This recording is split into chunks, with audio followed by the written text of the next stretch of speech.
दो लिस्ट बना लो, एक तरफ लिख लो विलियन, यानी एक तरफ लिख लो सॉल्यूशन विलियन, और इधर लिख लो उनका पीएच मान। क्या लिख लेंगे? पीएच मान।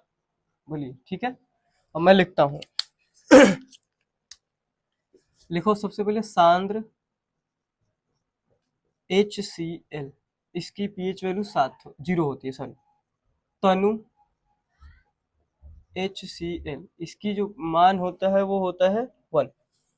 क्या होता है? 1। बोलिए, यहाँ तक ठीक है? मैं इसको जल्दी जल्दी लिखवा देता हूँ।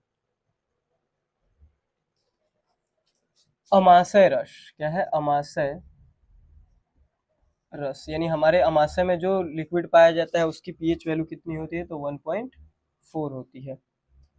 नींबू का रस, नींबू का रस, नींबू का रस कितना हो जाता है? 2.5। सिरका,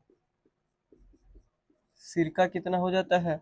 तो सिरका का हो जाता है 4.0, यानी 4 लगभग हो जाता है। टमाटर का जूस, टमाटर का जूस कितना हो जाएगा? तो ये हो जाता है 4.1। कितना हो जाता है? 4.1।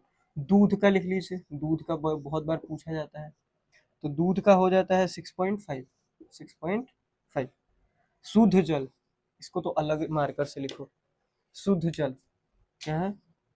शुद्ध जल, इसका होता है 7, क्योंकि ये कैसा होता है? तो उदासीन होता है। कैसा होता है? उदासीन होता है।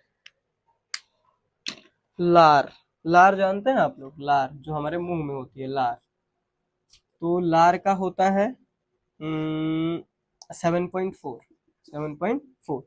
ये खाने से पहले, यानी खाना खाने से पहले, खाने से पहले। फिर लार का एक और होता है 7.8, खाने के बाद, यानी खाने के बाद इसकी क्षारीयता बढ़ जाती है। उसके बाद रक्त का आ जाता है, यानी ब्लड का पूछ देता है, तो ब्लड का कितना होता है? तो ब्लड का हो जाता है 7.8। याद रखिएगा, ब्लड हमारा क्षारीय होता है। टूथपेस्ट, यानी जो हम ब्रश करते हैं, जो हम ब्रश करते हैं उनका होता है 8। Toothpaste, toothpaste 8।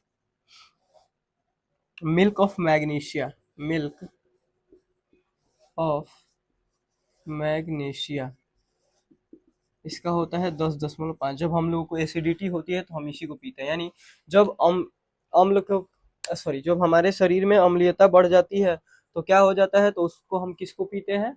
तो मिल्क ऑफ मैग्नीशिया। यहाँ तक ठीक है। अब एक इम्पॉर्टेंट है NaOH, NaOH, NaOH का याद रखेंगे 13 भी होता है, और NaOH का 14 भी होता है।